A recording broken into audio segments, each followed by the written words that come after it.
In my restless dreams, I see that town. Silent Hill. Is it really over? Not yet. You're still alive. Somehow I feel I'm not supposed to leave this place. I don't want to be alone. It's so scary, I can't stand it. James, you made me happy. When you think of some of the most popular horror series ever created, your mind may juggle a few options, but I'm betting that one of the first that you thought of would be Silent Hill. Ever since its first release back in 1999, Silent Hill has quickly become a juggernaut of horror games. From its varied and creepy locations, its disturbing and gripping stories, and of course the catalogue of mixed emotions that this series will force you to feel. It's a psychological experience like no other, but surprisingly, given my love of horror, I have actually never played a Silent Hill game before. I know, I probably don't even get to call myself a horror fan considering that I've never played them, but the opportunity was just never there. Until now. After covering every Resident Evil last month, I still needed a bit more of a horror fix, so I thought of no better excuse to play, review, and explore how this iconic series has evolved over its now 26-year run. From the original back in 1999 to the release of Silent Hill F very recently, it's time to look back and see if these games hold up as well as I've heard. So don't forget to like and subscribe, and let me know down in the comments what series you want me to cover next, but without further ado, let's just get straight into it and play every single Silent Hill game that has ever existed. Let's begin. But before we get fully into it, this video is sponsored by Boot.dev. Ever wanted to learn back-end web development but want the feeling of playing a game? Well, thankfully, Boot.dev has you covered. With courses in Python, SQL, and Go, it is the smartest way to learn. And Boot.dev keeps it fun by letting you earn XP, achievements, and completing quests every step of the way. And we all know how I feel about achievements. You're basically playing an RPG that's not only fun, but will help you hone your skills and give you the tools that you need to complete your own catalogue of personal projects. But don't worry, in case you find a part too challenging, they have Boots, an AI bear wizard who can help you along and perfect your coding even more. And if you still need convincing to check it out, you don't actually need to pay a penny at first, as with demos on every single course, you can test to see it's for you before you part with your cash. So what are you waiting for? Go to Boot.dev immediately and use code TheSonOfJazzy for 25% off your entire first year on an annual plan. It can never hurt to learn a new skill that could lead to an incredible job. And of course, a massive thank you to Boot.dev for sponsoring this video.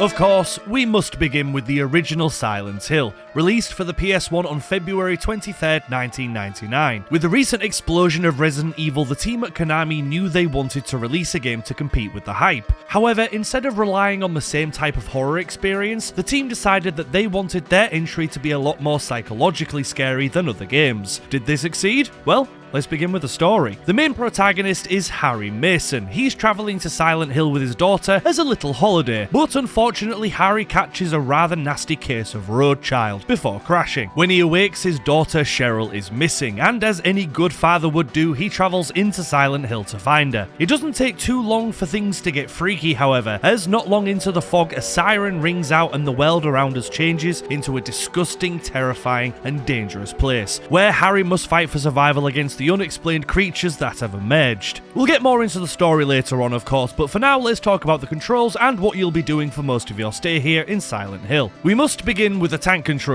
as this is how you'll be moving around the many locations that the game provides. To stand out from the crowd though and prop Silent Hill up as a far more unique horror experience, they decided that they were going to go with fully 3D environments, which is essentially the reason why the fog exists in the first place. To save on memory, they knew that they'd have to get smart, so by having creatures and buildings emerge out of the fog, it meant that they'd only have to render what's on screen, as background buildings and such like that just won't be visible. This really worked in their favour, as you no doubt know, as the fog became an instant staple of the Silent Hill franchise. Not only that, but how many times in real life have you stepped outside to a world of fog and gone, huh, Feels like Silent Hill out here, because I know that I've done that countless times. Silent Hill as well is of course a survival horror. You'll have access to weapons to defend yourself, both melee and guns, and personally I'd say that you'll be using melee a lot more than guns, as not only are there only a few guns to choose from with a shotgun, a pistol and a rifle, but melee will still probably be your main way forward, as bullets can get quite rare, so I often found myself stockpiling them for the tougher enemies or the boss fights. The melee itself also works really well though, which surprised me. Now it's not perfect, don't get me wrong, but trying to fend off skinless dogs and weird mumbler creatures with a steel pipe is really fun, and not to mention quite scary since you have to be within swinging range for you to defend yourself, making sure that you are as close to the horror as possible. Healing items are of course available as well in two forms, a health drink which replenishes a little, and a medkit which replenishes quite a bit of health. And again, these can be quite rare to find, but I never really felt like my gameplay suffered, as I pretty much had what I needed on me at all times, except for one that we'll get into later. Now also, what would a survival horror be without puzzles? And you'll be pleased to know that Silent Hill is stocked to the gills with them. Throughout your journey you'll have to piece together many different puzzles, and again, unlike the puzzles you'd expect from similar games, these can get pretty weird. They are a hell of a lot more abstract than just find a key to a door.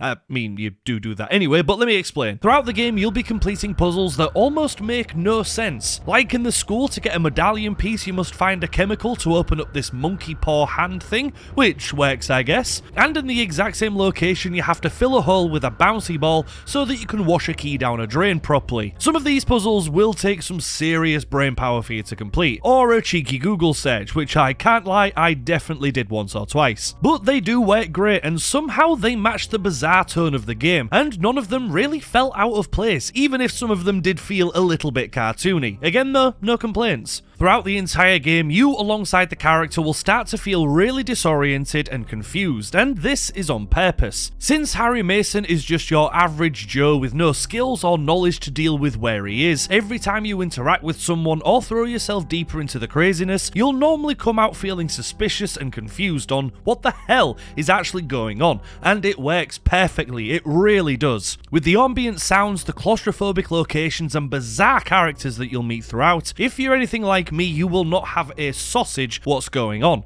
but that's almost the appeal. Also, speaking of bizarre characters, we should probably discuss them, as you do meet a decent handful throughout your time here. Alessa, the girl who we keep seeing pop up throughout the entire game, Lisa, the scared and confused hospital nurse, Dr. Kaufman, who surprisingly is a doctor, Sybil the cop who is too okay with giving a stranger a gun, and finally we have Dahlia Gillespie, and every single one of these characters acts bizarre and very suspicious. When you meet them throughout the story, they do not help you at all. In fact, they just add to the confusion and the paranoia that Harry is going through. None of them, well, most of them, don't have answers, and are just as taken aback as the main character. However, I always love seeing these characters pop up, as the cutscenes are sometimes hilarious, like meeting Dr. Kaufman for the first time. Hold it. Hey! Stop. Don't shoot. What do you mean? It's already I'm shot! not here to fight. Or when Sybil has a bright idea on what might be happening to certain members of the town. Darkness devouring the town. Must be on drugs.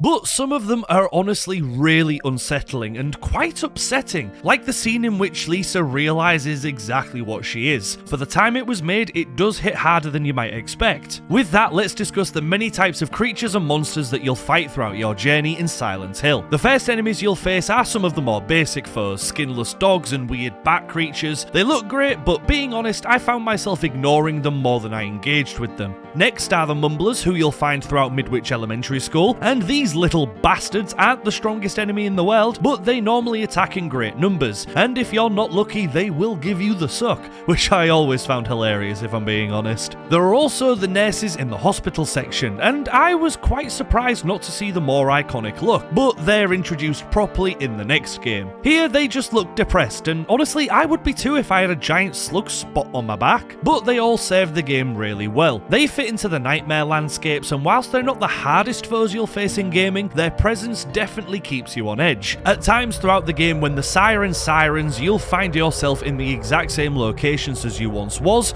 only now the nightmare dial has been turned up to 11. This is the Otherworld, and it is an integral part to the Silent Hill experience, as when you're done exploring one location, you'll probably find yourself having to do it again in this Otherworld, and the fear factor and tension when you're here will be palpable. Not only is the soundtrack and ambient noises that you'll hear constantly really jarring in the strongest way, but like me, you'll probably get sidetracked by just taking in all of the sights and disgusting features that you come across re-exploring the locations, and it works so well. But what about the bosses? Well, honestly, I don't really have that many thoughts on them. You do face about 3 or 4 throughout the game, but they're not the big spectacles that you'd expect from horror games, or at least they weren't to me. Splithead is the first, and he's basically just a big lizard thing that you can kill quickly by shooting it when its gob's open. You'll then face the Worm and his evolved state, the Moth, and whilst these are both fun to fight, there isn't really anything too special in the attack of these bosses, just shoot until dead. Sybil is the next, and honestly, she did give me a bit of grief. She has an unbelievable health pool and she hits like a ton of bricks, or shoots like a ton of bricks, if that makes sense. But this is the boss that I was stuck on the most for sure, and as I didn't have a plastic bottle in my inventory, I had to face her fully, and she was a little annoying but also quite fun once you knew what to do. The final boss as well is either Alessa Reborn or the False God, but both behave quite the same, in that you just get spammed with lightning and you shoot until dead. I didn't have that many resources to face Alessa, and what actually happened to me is once I ran out of ammo in all of my guns, the boss just died. Since you can't melee this boss as she has a protective field around her, if you run out of ammo, the game gives you the win, and that's exactly what happened with me. A little cheap and a little underwhelming, but I've also got to respect the devs for this decision, as they must have had the foresight to know that sometimes this could softlock the player, so I've got to respect the fact that they gave it a workaround, even if it isn't handled as best as it could. But on the whole, the bosses here are fine. A decent fight when they arrive, but if they weren't in the game, I honestly doubt it would change that much. So what of the rest of the story? Well, this is where it gets truly confusing, and I swear I'm going to sum it up as best as I can. So Harry learns that Cheryl's vanishing is connected to a local cult called the Order. Alessa, the girl who we keep seeing up, has got powers, and is the key to their plans led by her mother, Dahlia Gillespie. 7 years before, Dahlia performed a ritual involving Alessa that was meant to give birth to the cult's new god and open up the doors to paradise, with paradise actually just being hell on earth. But as you'd imagine, something went wrong. Alessa's powers unlocked during this ritual and blew up the boiler in the house, setting it all on fire, including herself. At this point, to prevent God from returning, she split her soul in half. One stayed a crispy barbecue child, and the other manifested into a baby that was adopted by Harry Mason and his wife and was called Cheryl. With Cheryl being led back to Silent Hill, Dahlia hoped that by merging the two halves into one whole again, their god could be reborn. When you defeat the final boss, Alessa splits her soul in half yet again, and Harry walks off with a brand new daughter. Out with the old, in with the new, am I right? Now, yes, it is mighty confusing, and it isn't really explained that well throughout the game, as to find this information you're going to have to read every note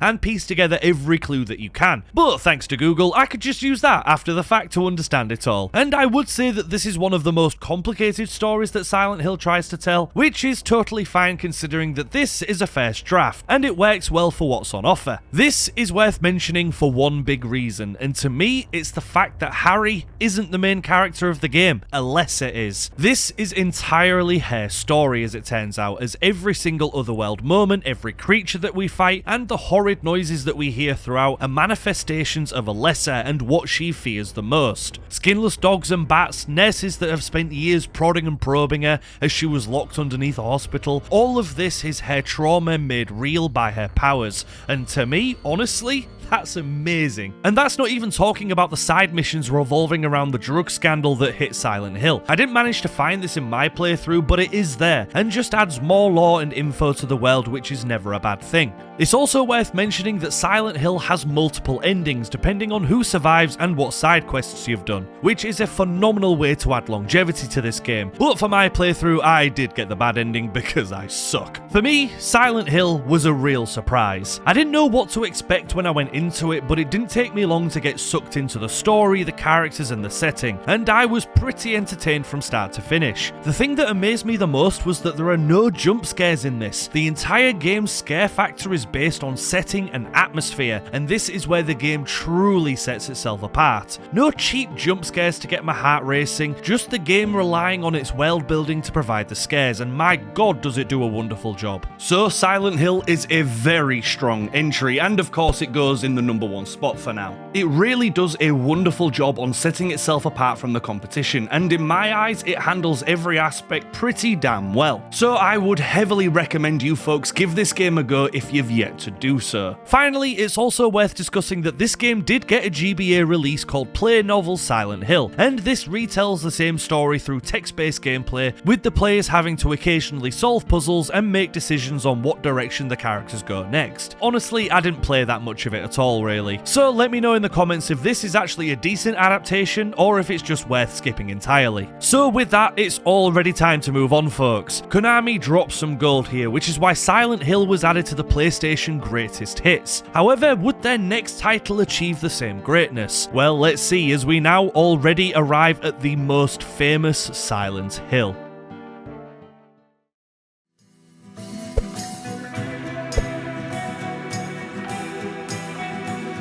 Folks, I cannot stress how excited I was to finally play this game. Without question, this title has to be one of the most well-known and beloved horror games, well, ever. And again, since I've never touched it before, I was looking forward to seeing if it actually holds up in 2025 without nostalgia bias or rose-tinted glasses. So, let's dive straight in. To begin with, the story. The main protagonist this time around is James Sunderland. He's travelled to Silent Hill in search for his wife. A little while ago, he received a letter from her saying that she is in Silent Hill waiting for him at their special place. A bit vague, but the truly bizarre part is that his wife, Mary, died 3 years ago from an undisclosed illness. But death will not stop James from finding his beloved. Just like in the past game, when we arrive in Silent Hill, it doesn't take long for things to go from bad to worse. Disgusting creatures emerge, the locals we meet do nothing but confuse us, scare us, or break our hearts, and the other world returns once more. When it comes to combat in Silent Hill 2, honestly, it mirrors the previous game quite loyally, in terms of weapon choices, as melee and guns both return. And like the last, I would say that I used melee slightly more than guns, but it's also worth saying straight away that resources in this game are a lot more common than the last. I never found myself lacking any healing items or bullets, as whenever you're walking down the street you will find all of them just scattered along the floor,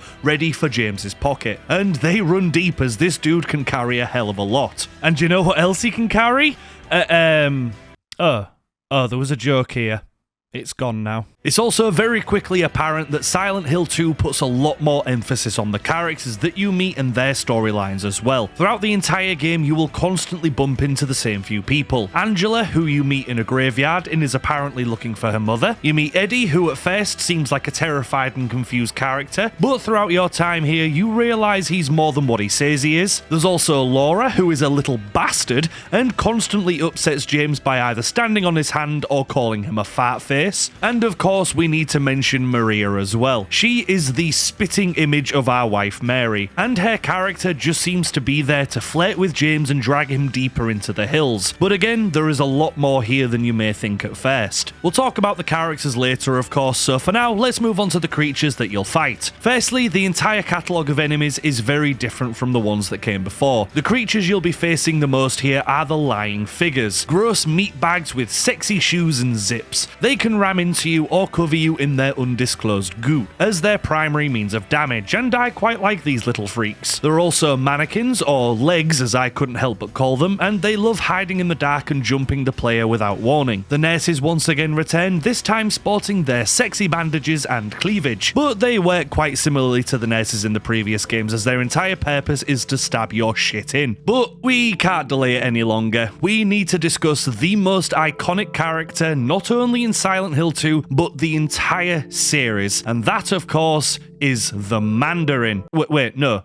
Pyramid Head. We need to talk about Pyramid Head, as throughout your entire time here, you will constantly bump into this colossal creature that is the definition of stranger danger. This huge hulking tank is clearly the one in charge here, as he is seen interacting and easily overpowering all of the other creatures that I've just mentioned. And honestly, Pyramid Head is an incredible antagonist. His look is phenomenal, his sounds are terrifying, and even though he may be slow, if he hits you, my god, you will feel it. With that though, I think we already need to talk about the rest of the story and the symbolism here, as it connects to the entire game, and it's kind of hard to talk about why things are so well done without mentioning the context behind it first. So basically, Mary didn't die 3 years ago. It has actually only been 3 days. James killed her himself by smothering her to death with a pillow. She was still suffering from a disease, but James is the one that actually finished the job. I would love to say that it was a mercy killing, and whilst there is a component of that to it, James definitely also killed her for his own reasons as well. Overwhelmed by guilt, he tried to forget what he did, and when Silent Hill called to him, he answered. There, all of his demons came to life to make him remember what he did, and every enemy again symbolizes something within James's mind that gives him trauma. For example, the stupid sexy nurses and legs represent his sexual frustrations during Mary's illness, trying to offer him the lust that he couldn't have with his wife. Pyramid Head himself is a manifestation of all of his guilt, his self-loathing,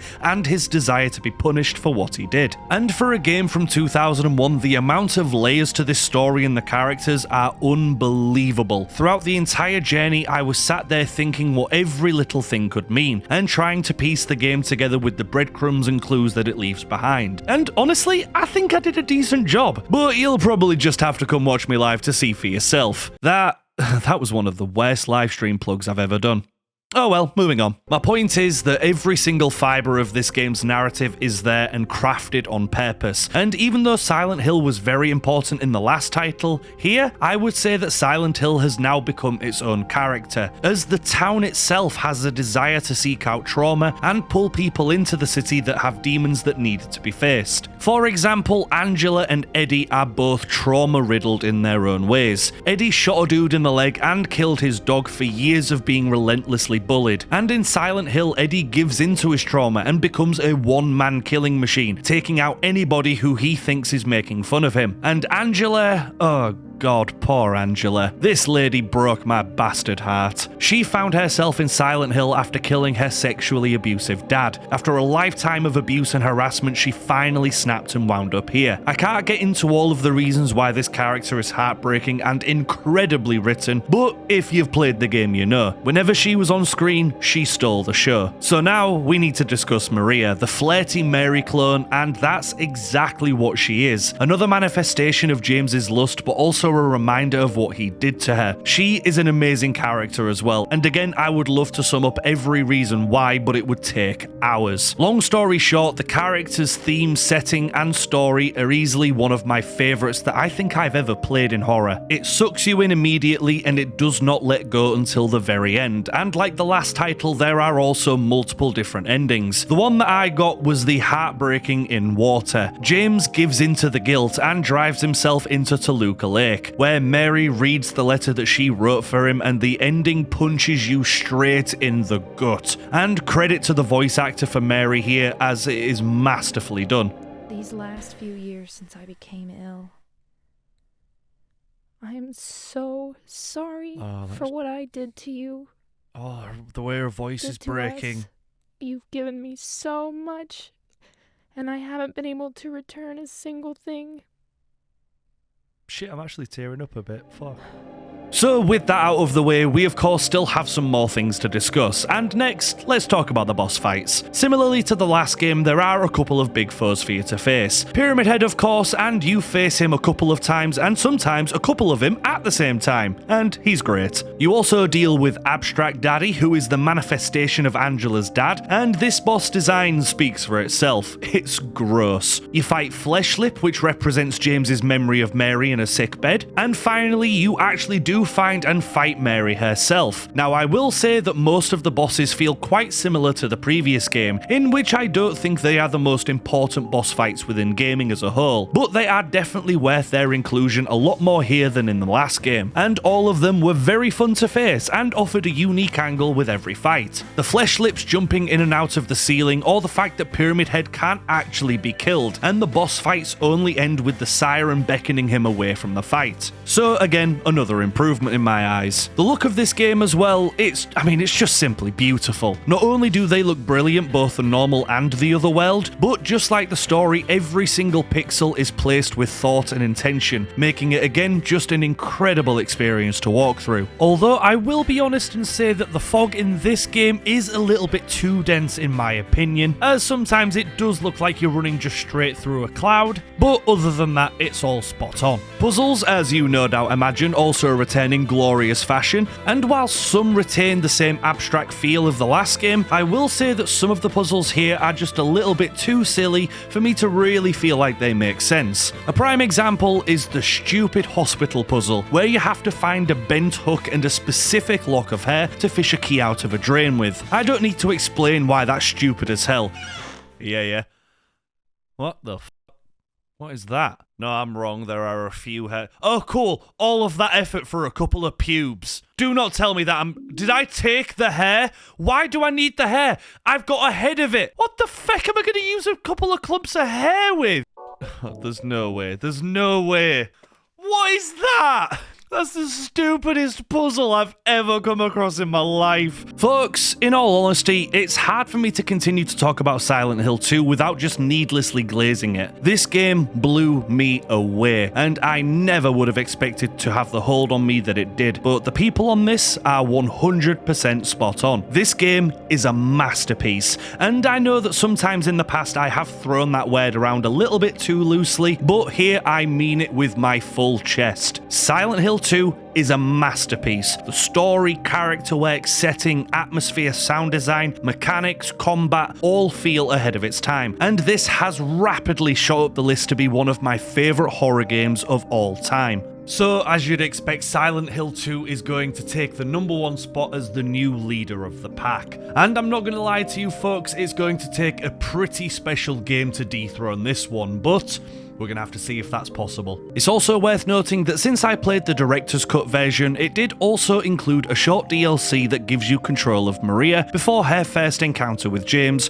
called Born from a Wish. Now, I'm not going to lie, I was intrigued at first, but honestly, I didn't really think much of the DLC, as it doesn't really go anywhere in my eyes. I'm going to give it the benefit of the doubt, as I do without question need to replay it to truly know where I stand on it, but I suppose there's nothing wrong with more content, so make of that what you will. It's at least definitely worth the inclusion. So, Silent Hill 2 lived up to the hype and expectations more than I could have possibly imagined, and there truly is a reason why it's regarded as highly as it is. But alas, it is already time to move on, as Team Silent weren't done creating unique stories of unimaginable horror, and the next was released only 2 years later.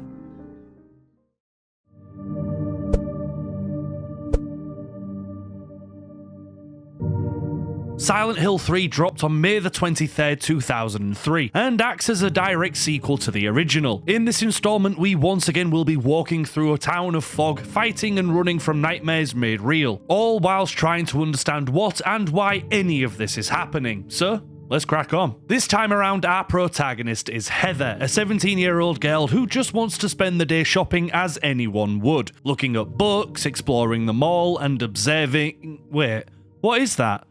Oh, it's bread. But as you'd expect, the niceties can't last long in a Silent Hill. The nightmares begin, monsters emerge, and Heather is haunted by a woman in black who claims her to be crucial in the rebirth of their god. And that sounds familiar. We've played these games before, so we know nothing good will come from this. Now again, we don't really need to address combat. It mirrors the previous games yet again, except here is a slightly faster pace. And honestly, the same goes for inventory management, health pickups, and the weapons that you actually use throughout. If If it's not broken, you don't need to fix it. So thankfully, after playing these games pretty much back to back, I was at this like a duck to water. So next, I want to talk about Heather. Now, in the past couple of games, I haven't really discussed the main characters themselves that much, and whilst that might not seem fair, it's only because there isn't actually that much to say about them. They serve the story well, but they're not the most involved characters that I've seen. But that changes with 3, as Heather is a much richer main character, and you will see that immediately. Heather is fantastic. With the world crumbling around her, she's actually quite level-headed compared to how I would be in a similar situation, but it's also quite believable. When she's scared and angry, you feel it. When she's sad and confused, you feel it. And it doesn't come across as fake or cheap, well, ever. For a lot of media, when adults write dialogue for younger characters, it can sometimes not come across right, where they either sound a lot older than they actually are, or the complete opposite, they lean too much into the young appeal, and they sound like a caricature on what an actual teenager would say or do. However, here the balance is really good, and I totally believed Heather as a character. Not only that, I would say that she's actually the strongest protagonist in the series, which is why there's also no surprise to learn that Heather is a fan favourite among Silent Hill fans. She is absolutely brilliant. What of the other characters? Well, I'm pleased to report that they are all brilliant as well. From Douglas, the private investigator, he skates the line on creepy stalker energy and a guy just trying to do his job and not fully understanding what he's got himself in for, and he does have quite the brilliant arc. Then there is Claudia Wolf, the antagonist of this title, and the priestess of the Order. Now, she again is a great character, and every time she appears on screen, you kind of go, oh god, what the hell is she gonna say or do now? And trust me, she does some of the wildest things that I've seen in the series. Her character is also fairly complex. You can see her pain and hurt over losing friends, her chilling belief in what she thinks she's doing, and her commitment to get there. But I will say that I do think I would have liked to have seen her pop up a couple more times during the campaign, just for a few extra clues and breadcrumbs about the situation, but she's still quite the worthy antagonist. Then there's Vincent, and this dude is just weird. Budget Treasure Planet pops up occasionally and just talks nonsense. He is designed as the character that's meant to confuse the player further, as you never really know what side he's playing for, even though he claims to be on Heather's. But in this universe, how the hell are you going to be able to trust anybody like this? And to be honest, there aren't actually that many more characters on top besides references to previously known people like Dahlia, Alyssa, and Lisa as a couple of examples. But what of the creatures you face here, I hear you ask? And folks, I'm happy to say that these are some of my favourite yet. Close as insane cancers, dogs, nurses, and pendulums are some of the more basic foes that you'll fight throughout, and all of these creatures are pretty much perfect to me. They are some of the creepiest and most disturbing designs that we've seen in the series so far, which always helps, and the sheer scale and size of them makes every encounter feel like the most intimidating fight possible. So before we start to talk about the symbolism and some of the heavier twists in this entry, we of course need to talk about the rest of the story, and Silent Hill 3 is honestly a little more straightforward than the last on the surface, but read between the lines and it's a classic experience full of hidden meanings and reasoning. It turns out that Heather is in fact Heather Mason, the daughter of Harry from the first game and the reincarnation of Alyssa Gillespie. It has been 17 years since he escaped Silent Hill with Heather, and since then they have tried to hide away and live a quiet life. But the Order just couldn't give up on the search for paradise. So after all of these years, the Order has been trying to find and locate Heather so that she can once again birth God. Halfway through, however, that is where it hits the fan, as when Heather finally returns home, she finds her dad dead in the chair, killed on the orders of Claudia Wolf. With nightmarish visions of her past, Heather decides to travel to Silent Hill with Douglas and go to stop the cult and avenge her dear old dead dad. She eventually finds Claudia and gets ready to smite thee down, but as she goes to do so, we realise something. Heather is pregnant and has been for most of the game. At the final confrontation, just before she gives birth to God, she takes a liquid given to her by her father that is meant to repel demons and spirits alike. She throws up the entity that would be God, but so obsessed with paradise,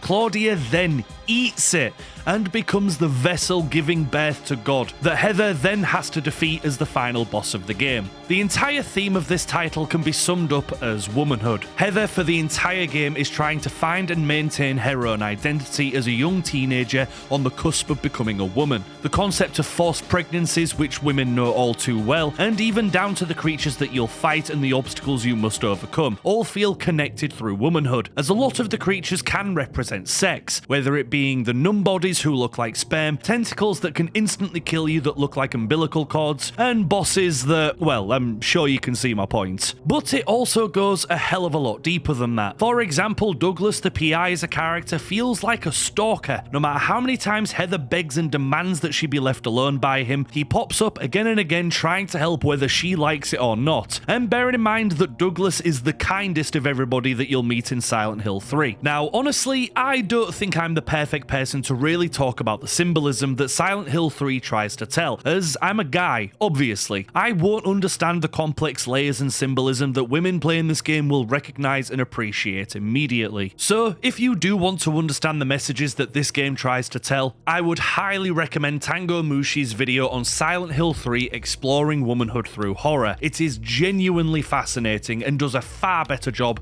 than I ever could at explaining it. Long story short, the characters, the symbolization is fantastic yet again, and offers a much more unique horror experience than any that have come before, which again is why Silent Hill 3 is another favourite amongst fans, and Heather being one of the best protagonists in the series. To me as well, Silent Hill 3 has the atmosphere and sound design down to a fine art. Throughout the entire game you will feel disgusted by the decor, especially the otherworld sections. You'll feel claustrophobic constantly, even though some of these stages that you'll explore are the largest in the series yet, like the shopping mall. The sound designs will also hit straight to your brain and make you really worried about every single corner and corridor, and this is easily my favourite aesthetic of a Silent Hill yet. It is beautiful in the most disturbing ways. Right, it's time to talk about the bosses, as once again we have many to deal with throughout, and honestly folks, they aren't my favourite in the series. There's nothing wrong with the designs of all of the bosses, as they are all spectacles in their own right, but fighting them just isn't as fun as it might appear to be, and for me the biggest pain and waste of potential was the final boss in The God. This boss looks incredible in all fairness, I really love the aesthetic, but fighting her, God, it is so frustrating and boring. Not only does it have an unbelievable health pool, but it just cycles between two forms of attack, where it stands up and where her face is on the floor. You shoot her when she stood up until she bends over, then you shoot her in the face, rinse and repeat. Her only two forms of attack as well are just swiping at the player or throwing fire at Heather, and since she spams these, it gets boring so quickly. It's also quite a difficult fight, and the only reason that I was able to beat her was because I accidentally found a spot where I could hit her endlessly, and her attacks would go right through me. And other than the first boss, I'd say that they aren't really that memorable either, so I will say that these bosses are some of the weakest that we've done so far. To me, Silent Hill 3 is another dose of brilliance. Even though there are some weak components like the boss fights and some of the sections are very confusing to navigate, like the train station, God, that part really threw me for a loop. But with yet another incredible story, the creepiest and most disturbing setting yet, the strongest protagonist in the series to date, and some very compelling and interesting side characters, all make the negatives seem irrelevant. It's again another Silent Hill that I would have no problems recommending to anybody, and it's insane that this franchise has hit 3 home runs back to back to back. Now, however good Silent Hill 3 is, unfortunately it just isn't in the same ballpark as what 2 means to me, so it is going to be taking a seat in second place, but it is still very well deserved. Silent Hill 3 is another fantastic addition to the franchise, and as I said before, I'd recommend it to just about anybody. But Team Silent aren't done yet, they still have one more game in them, only this time they really wanted to push the boat out further than before, and give players another experience that they will not have played. But because of that, this next game became easily one of the most controversial titles.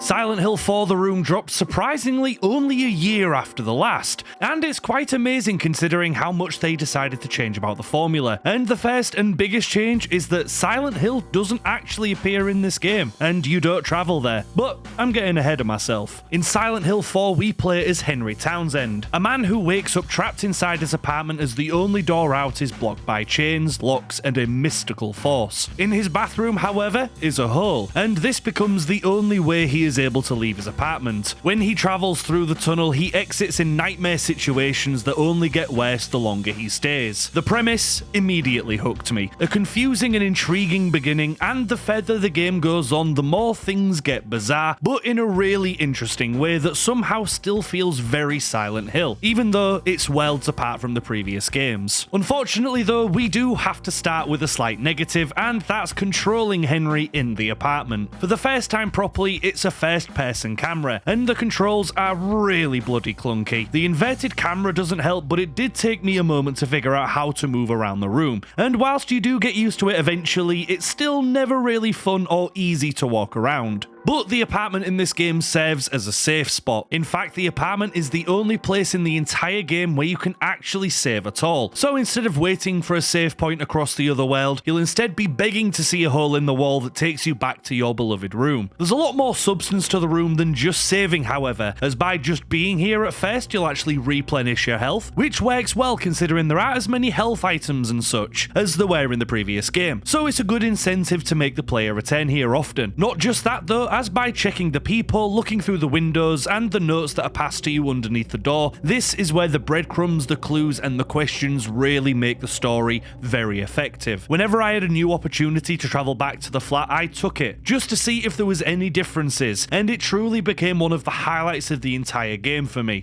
It is so well done and really helps the pacing of the story. Quite soon into the game, you'll meet some of the colourful cast that you'll come to know well. Eileen is the first, and she is your next door neighbour, but you also have a convenient peephole in your wall, so from time to time you'll get to spy on her, which is totally normal, don't question it. Cynthia is another, and you meet her within a nightmare that is the subway. But after you meet Cynthia, her tale takes a dark turn, and when you next stumble into her, she's covered in blood, moments from death, and has numbers carved into her. When Henry awakes from that particular nightmare and looks out the window, he sees that a body is actually being carried out of the subway, and police comment on the numbers carved into the body. So it appears that anything that happens in the other world can be mirrored in the real world, which I really enjoyed as a premise. A fresh change of pace that definitely got me invested story-wise. For this entry, again, we see a complete change in the enemies that we'll face throughout. The most basic type of foe are the return of the goofy-looking dogs, but I will say the enemy that you face the most throughout would actually be ghosts. These gits will skate about and be a constant nuisance towards the player, and honestly,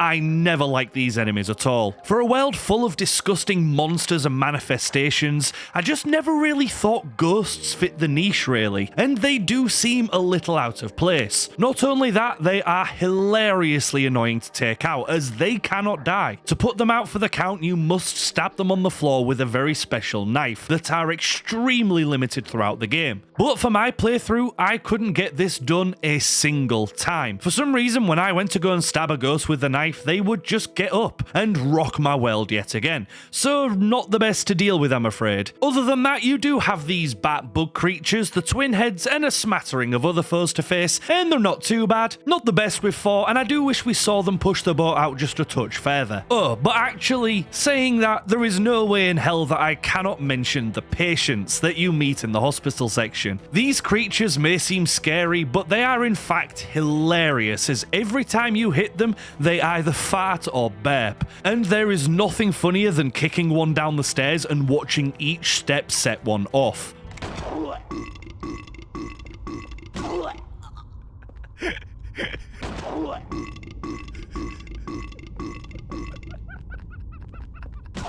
Absolutely wild. It's also worth saying that a new change for the first time in the series is the inventory, as now instead of being able to carry anything that you like, you now only have 10 slots, and everything regardless of if it's a key item, a health item, or a weapon will take up a slot, with a storage chest in the apartment added to make sure that you can always rotate what you need. And this isn't the worst system, but having to trek back all the way to the apartment for something that you need did get in the way occasionally, but overall, not bad. Again, we can't beat around the bush, so let's quickly go around the rest of the story because honestly, this one is nuts. The main antagonist this time around is Walter Sullivan, a name that you might have heard from the previous games, but essentially he is a dead serial killer. After his first 10 victims, Walter was found dead, but that didn't stop him killing, as now he is in control of this game's otherworld and uses it to continue his spree as he needs to hit 21 kills in total. Now this is the weird weird bit, and you're gonna have to go with me on this. Essentially, Walter was abandoned by both of his parents at birth, and he was born in apartment 302. For some insane reason, he believes that the room itself is his mother. I have no idea why, but his entire reason for existing is trying to find his way back into that apartment to be with his mother forever. To do this, he must complete the 21 sacraments, a dark rite that was taught to him by the Order, in which he needs to, of course, kill 21 people. Doing this in a specific way will complete the ritual, and he will be reunited with his mother. It's an absolutely bizarre premise, but honestly, I'm not mad at it in the slightest, as it led to one of the most interesting and crazy stories in the entire series. It's quite good if you lean into the absurdity of it. We also need to mention Eileen some more. About halfway through the game, she almost becomes a victim herself, but thankfully her life was saved. We can now interact and see Eileen within the otherworld, and we must help her throughout the level as we explore as well. Being completely honest, I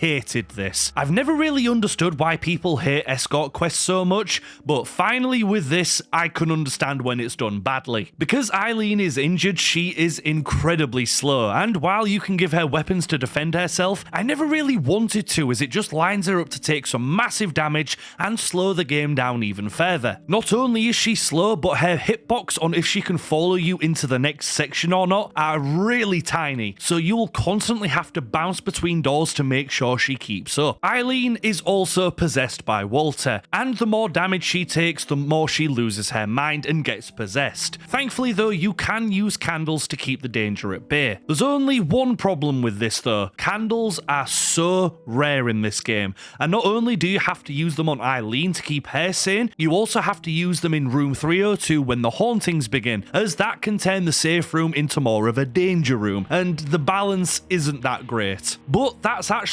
quite the problem of the last third of the game. The balancing goes right out of the window. The enemies spawn in larger numbers, and if they are ghosts, you are in for a truly miserable time. As I said before, health items are quite rare, but not only that, when the hauntings begin in the apartment, it stops you from automatically healing, meaning that making scheduled trips to and from the apartment becomes pointless, other than to save, as the fun events also just kind of stop as well. This makes the final sections of the game really annoying, which do slightly sour an otherwise pretty enjoyable experience. Unfortunately, I'm not done with the negatives either, as we have to discuss the ending that I got. It makes absolutely no sense. In the final fight, you basically fight Walter as he possesses Eileen to take a dip in the blood jacuzzi. If we both die, the 21 sacraments will be completed and Walter will get what he wants. Now, Eileen did die in my playthrough, which is hilariously frustrating, because as she died, I also landed the killing blow on Walter. But with Henry still alive, Walter wasn't able to complete what he needed and dies a failure. Or he would, but for some bizarre reason, the game's ending says the exact opposite happens, as the next shot is Walter finally in the room, and Henry apparently died off screen after we won the fight. This was a hilarious slap in the face and confused the living smeg out of me. So this ending really doesn't land well, even though some of the other endings are quite fine. It's also worth noting that there is only a single boss in this game, and that's the final confrontation with Walter. This is kind of what I meant when I said that boss fights in this game aren't really crucial, because I didn't even realise we had faced any until after the game was over. So you may think it's lacking, but honestly it doesn't impact the journey in the slightest to me. Now you may think that my thoughts on this game can't be much, considering that I've done a lot of complaining over the last few minutes, but truth being told, I really enjoyed most of this game. The story, even though confusing, is really gripping and engaging, and the pacing is one of the best in the entire series for me. The main character isn't the greatest, but he serves the role well, as does all of the other characters that you meet throughout. The level designs and soundtrack in my eyes are really good as well. But to me, this game just gets in its own way a little bit too much, and I think the later stages were clearly rushed. To me, out of all of the games we've played so far, I think 4 is deserving of the remake treatment the most. It could easily remove the problems this game has with a bit more planning, and what would be left would genuinely be one of my favourite Silent Hill games yet. It was on the right path for 70% of the game, but just fumbled some important things as well. So my conclusion for The Room is a love-hate relationship. I adore some aspects of this game whilst I despise others, but overall this is definitely a game I I consider myself a fan of, and I would love to play again. But it has its kinks in the armor that for sure make this easily the most divisive entry yet. So even though I really did enjoy this title, there's no way in good conscience that I'm going to be able to put it at the top.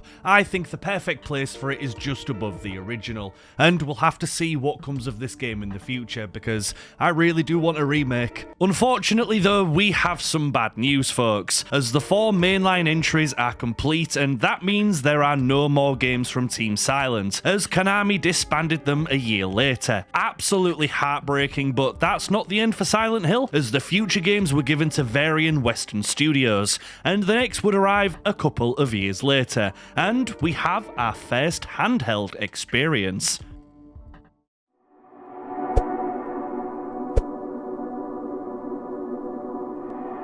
Our next adventure takes us to Silent Hill Origins, which serves as a short prequel meant to give some more lore and information on the first game. Originally released for the PSP, it became the first handheld Silent Hill experience, but eventually it would be ported to PS2, and that is the version that we'll be playing today. The story, as I said, leads into the events of the first game. We play as Travis Gravy, and yes, I know his name is actually Grady, but Gravy's a better last name, so that's what I'm calling him. He is a cap-wearing truck driver. After seeing a body in the middle of the road, he hops out to investigate. The body vanishes, but he manages to find a house on fire and saves a familiar crispy barbecue child from within. When he delivers her to a hospital in Silent Hill, it takes him as it has so many others. This so far is easily the shortest Silent Hill to date as well, as I was able to finish this game in just under 4 hours, but it does try its hardest to give a true Silent Hill experience. Firstly, combat is what you'd expect, however there are some drastic changes here, as now we deal with weapon durability. After using a particular pipe or knife enough, it will eventually break, but that's not the problem you think it is, as literally everything in this game can be used as a weapon. Pipes, knives, typewriters, wrenches, axes, IV sticks, you name it, and each weapon does behave slightly differently. And besides the durability of weapons, which always sucks as a mechanic in my opinion, the idea of using whatever around you as a weapon always makes me feel good, as it always makes me think that if I was in that situation,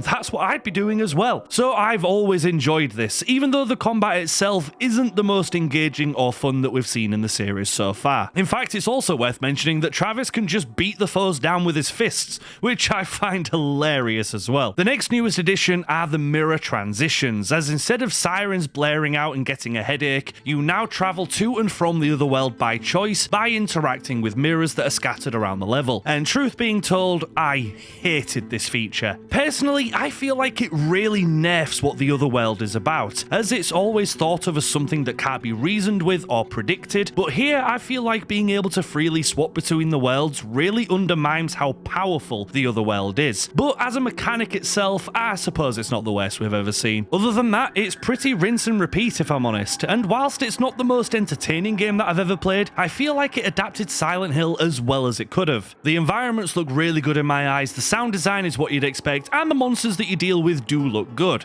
Also, we need to discuss monsters. I can't really say that they're either that good or that bad though, they're just fine. But it's just more cliche Silent Hill creatures that you've come to expect. Nurses and straitjackets will be the creatures that you face the most throughout, and they're fine I guess, but the combat system here isn't the strongest either. So you definitely won't be blown away, but you might not have the worst time here either. But it is worth saying that again, that the designs are pretty good. There are some bosses scattered throughout as well that are a mixture of Alessa losing her mind as we know she does, and some of Travis's trauma thrown in for good measure, as you face both his mum and dad throughout the story. And some of the creatures that you fight are meant to represent Travis killing animals with his truck, but I only really learnt about this after the fact, so I think it could have been represented a touch better as well. It's a decent attempt to give Travis a personal story for being there, but personally I think it clashes with the story that they need to set up for the events of the first game, so it can almost feel like Travis and Alessa's plot lines compete against each other instead of flowing together seamlessly, as the ending of this game is just a cliche. You fight a big demon, and when you shoot them in the head enough, you're transported back to the real world, and Travis drives away into the day like nothing ever happened. The only boss that I will give some credit towards is the Butcher, and that's because they set him up quite well. You can see him constantly throughout the game, and he honestly gives me Pyramid Head vibes, but without just needlessly copy and pasting him for some wanky fan service. The fight is tense, claustrophobic, and the soundtrack whilst facing him is quite good, so I would say that the Butcher is the standout by a considerable amount. In regards to the rest of the story, there isn't really that much to say. You bump into a couple of familiar faces from time to time, like a younger Dahlia and Lisa, but they don't really do anything with these characters or explore any new angles to them, so they do appear a bit flat to me, and are only included to help tie this game into the events of the one that's coming next. Now again, I feel like I'm being overly negative towards this game, and whilst this isn't the best Silent Hill that you could ever play, I do feel like the devs did as well as they could with the resources that they had available, and I'm sure it's not the worst 3 hours somebody could spend on a game. I will say that there is a scene towards the end where Alessa kind of just takes over, and the transition between the real world and the other world here is absolutely sick. I know it's ripping off the transitions of the film, but I actually really love this scene and thought it was shot beautifully. On the whole, I think the entire game can be summed up as just fine. This may not be the longest review, but as I said, it's also a fairly short game. It's not going to blow you away in any regards, but it's not the worst Silent Hill. And again, I feel like they did as well as they could for the consoles and the resources that they had. The look, the sounds and the atmosphere are good, but the clunky story and the mindless combat do let this game down quite a bit. So of course, Origins is going to be going straight to the bottom of the list. It doesn't hold a candle to any of the original four, but I already know that this isn't going to stay at the bottom for very long. Silent Hill Origins was an interesting entry, but the next would arrive very soon, and it is time for the first Western mainline title, and this game has a hell of a lot to live up to.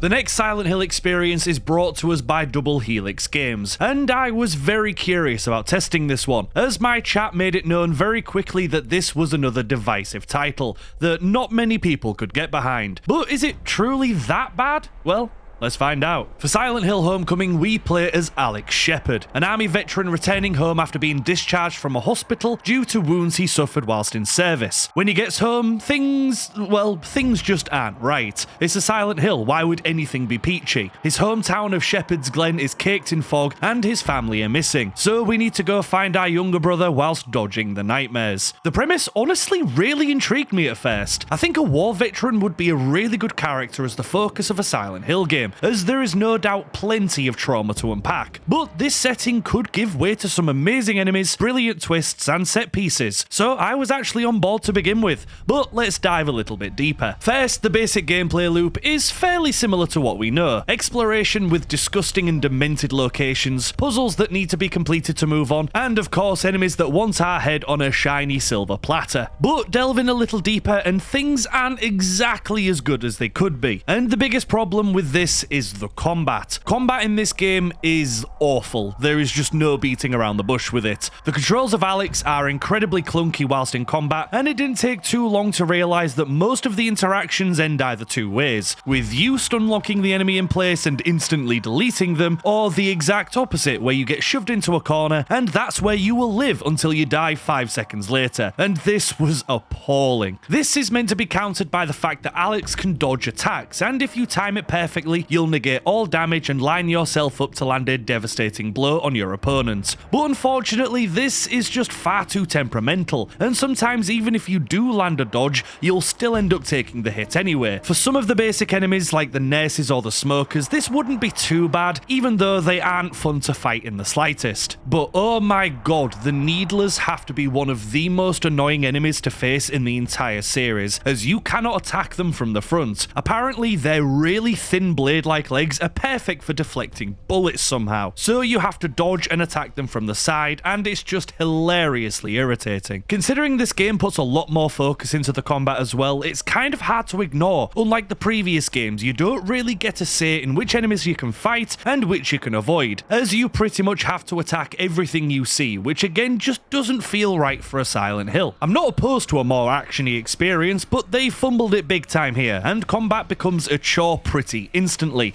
which is a huge problem for the game. With the aesthetic and the setting of Homecoming though, I am in two minds on whether I like it or not. I do think some parts of the game are appropriately disgusting, and walking through the other world feels gross, but not on a personal level to Alex. You'll see the generic disgusting and rusted look of the other world, but there's nothing here that seems to make it a unique experience for Alex. No personalization to his trauma or his grief, and as we'll come to know, he's got quite a bit. So even though the stages and the atmosphere don't necessarily look bad to me, it's a shame that they're only really surface level, and it would have been nice for Double Helix to push the boat out a little bit further when it came to this. So, let's discuss the enemies and the bosses, as this is easily one of, if not the most controversial reason why people don't regard this game too highly. Besides the creatures that I've already listed, like the nurses, the needlers, and these cloud-spewing things that I called smokers, about halfway through the game we will see a familiar face, and yeah, I absolutely hated this. As when you're pottering about in a hotel, Pyramid Head emerges again, and this is just horrible fan service. And this game retcons Pyramid Head into such a gigantic gimmick, and it's awful. He's still the manifestation of guilt, pain, and punishment, but it makes no sense for Alex to see him. This enemy is specifically coded to James and his story, so throwing him in here completely ruins the purpose of his impact in Silent Hill 2. And he looks like the Pyramid Head out of the movies as well, which is just such a letdown. They do this as well with the stupid sexy nurses, but I'm most offended by Pyramid Head's inclusion. It felt like a really cheap way to get some hype going,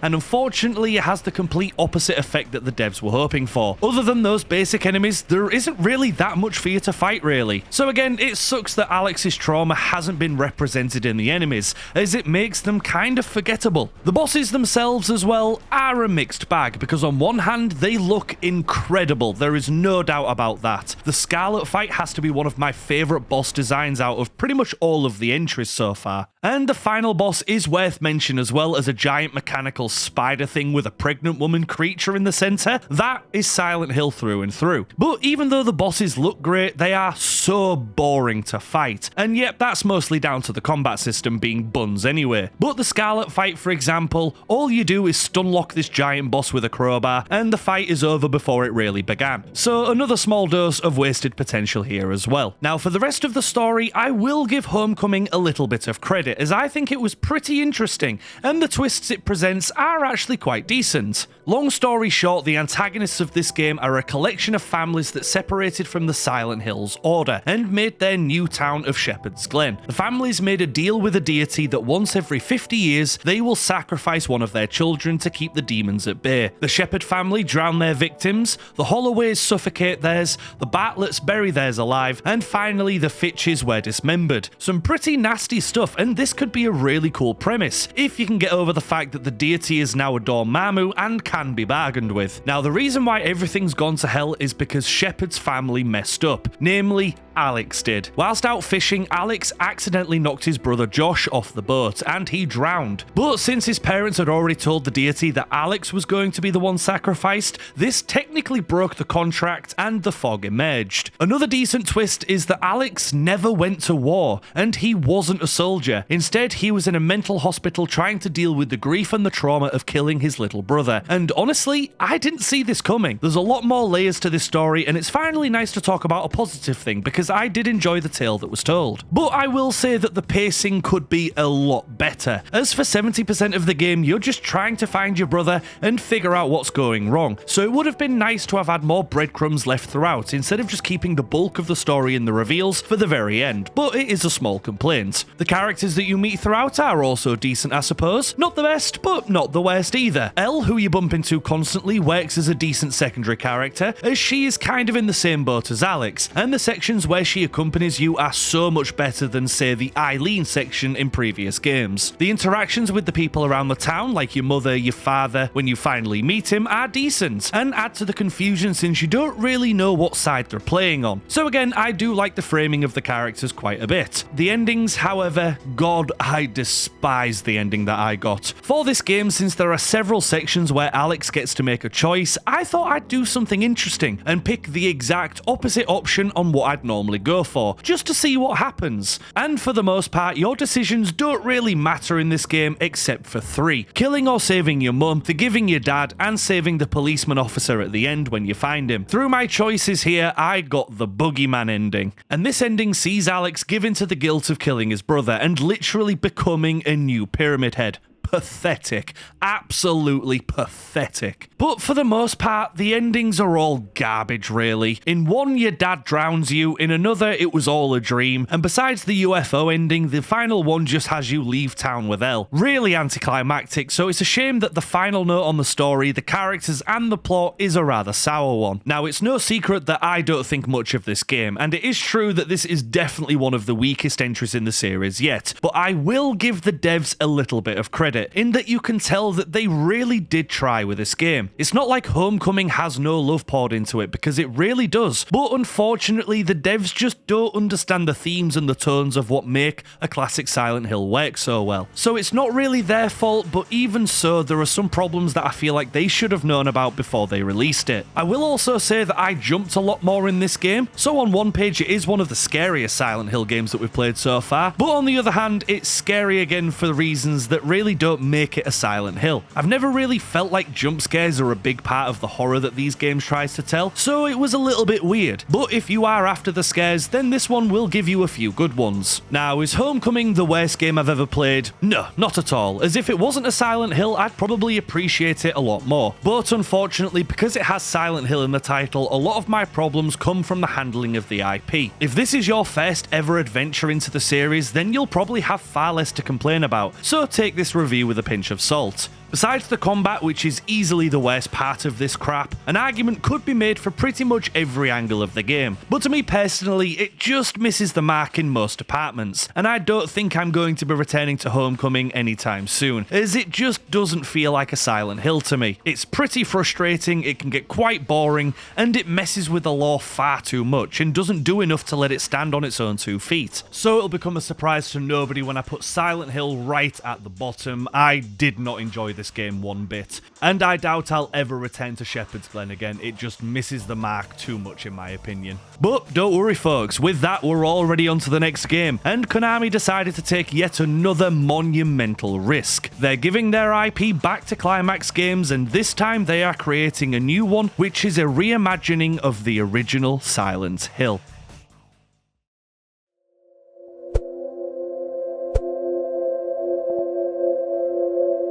Straight off the cuff, reimagining the very first game is a bold move, there is no mistake about it. But I'm not mad at the idea of them for giving it a go. Considering that Silent Hill was exclusive to the PS1, it gives a chance for newer players to relive a version of their beloved classic. But because of that, the critique will be a touch harsher. So, let's dive into the new world of Silent Hill 1. It's obvious from the cover, but this Silent Hill doesn't revolve around fog at all anymore. The main villain for this title is ice and snow. Now, instead of mindlessly wading your way through the fog, the player is treated to a frozen nightmare and landscape, and I was very curious to see if this actually works for a Silent Hill. So let's find out. The story begins on the same note as the original. Harry and Cheryl are on their way to Silent Hill, but after a car crash, Harry is left childless, and the game is Harry overcoming all of the obstacles in his way to find his daughter. But that's not actually where the story begins, as we already have our first drastic character change with Dr. Kaufman, who is now a psychiatrist. And throughout the game you will have several first-person sessions where you must talk about your feelings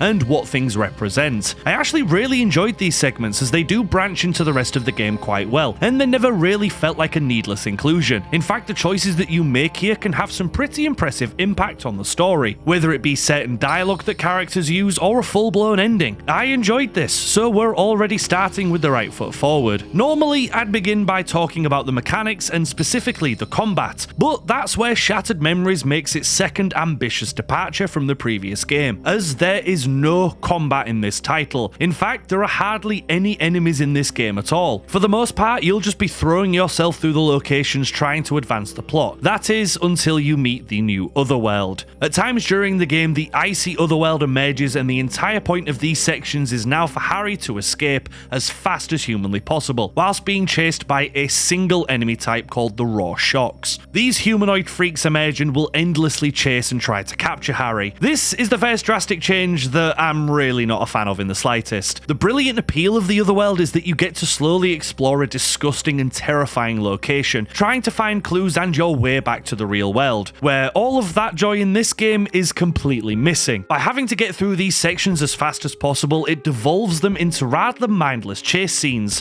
where nothing really drastic happens. The locations look decent, don't get me wrong, and it's really interesting that another element is being in the forefront of a Silent Hill, but after the first 3 or 4 they do become quite boring and repetitive, as there's just no substance here, and that results in the Otherworld being lackluster, and that's a really big problem for a Silent Hill game to have. I appreciate and respect the idea of trying something new, but they just didn't do enough with it for me to think it was a worthy inclusion, I'm afraid. Since enemies are bound to the Otherworld now, that also leaves a lot of the base game to be desired as well, as the lack of combat was extremely noticeable. The base game thankfully isn't boring though, there is enough little tweaks and story developments that happen to keep your interest peaked a little bit, as this is where the phone comes into play. Throughout the game you can find echoes which Harry can then photograph. When you do, you'll receive a voicemail or a message giving you those breadcrumbs that you want going through the story. They are a great addition without question, and even though there aren't too many in the game, they're always fun to seek out and find. Speaking of the phone as well, I would say that it is well included and an important part of the game, as here this is where the map is, with you also being able to add custom waypoints and such, but it also serves as the radio, and it goes mental when Rorschachs are nearby. But again, they only appear in the Otherworld, so it makes it slightly redundant, as of course Rorschachs will be nearby then, but you get what I mean. One more noticeable change from the previous games as well are the choices that you make throughout your journey. At points you'll be given 2 buildings to enter, for example, and by going into one you will lock yourself out of the other. This does wonders for the replayability of Shattered Memories, as since it's not the longest game in the series, that means when I was done I was curious to see what my other choices could lead to, and how it changes how Harry interacts with the story and the other characters. So a really nice little tweak which made sense in my eyes. But what of the rest of the story? Well folks, I'm pleased to say that I actually really enjoy the story it told for the most part. Throughout your search for Cheryl, it's eventually revealed that Cheryl is the patient of Dr. Kaufman, and she is seeing him to process and explore her shattered memories, in an attempt to process that her dad, Harry, is actually dead, and died 18 years ago in a car crash. I loved this twist. I was expecting a pretty faithful retelling of the Order and Alyssa and whatnot, so the fact that we had such a dramatic shift really did take me by surprise, as all this time we are playing as Harry, who is nothing more than Cheryl's torment and grief of missing her papa. The endings as well are really good on top of that, which is great to see. Depending on how you answer Dr. Kaufman's questions, you can change Harry into a deadbeat drunk dad, you can have him as a whore if you're too sexually suggestive throughout the game, and there's another really beautiful one where Harry is the exact hero that Cheryl thinks of him, and they have a great one-on-one moment before Cheryl finally accepts his death. There is also a great ending where a familiar face returns for just a moment. It's really a giant spaceship. James? Wrong day again? See you tomorrow, James. One of my couples therapy patients. Haven't seen his wife in a while.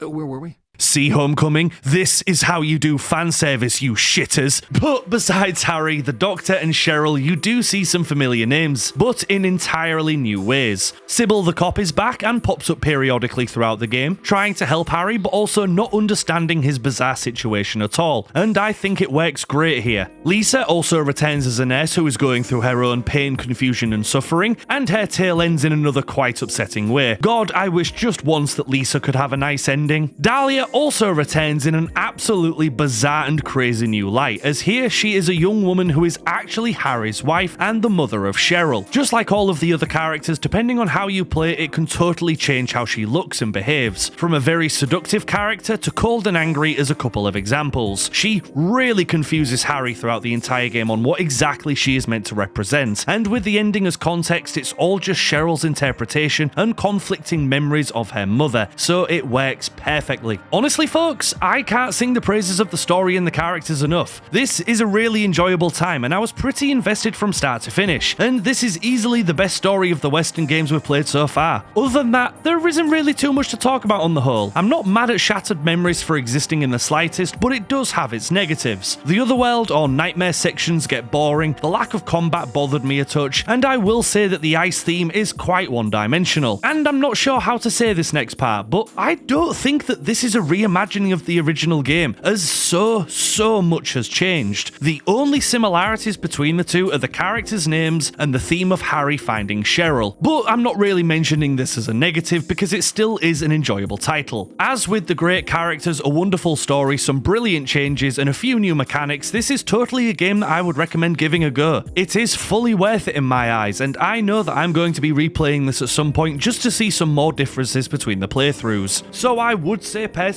Shattered Memories is the best of the Western developed ones so far. But as you'd expect, it still doesn't compete with any of the original four, so I'm going to be putting it just below the original. And honestly, I think that's still impressive in itself. The last few entries of Silent Hill have definitely been weird ones, different styles and different ideas on what world they wanted to build. But don't worry, they keep it up as the next mainline entry is yet another risk and a change to the formula.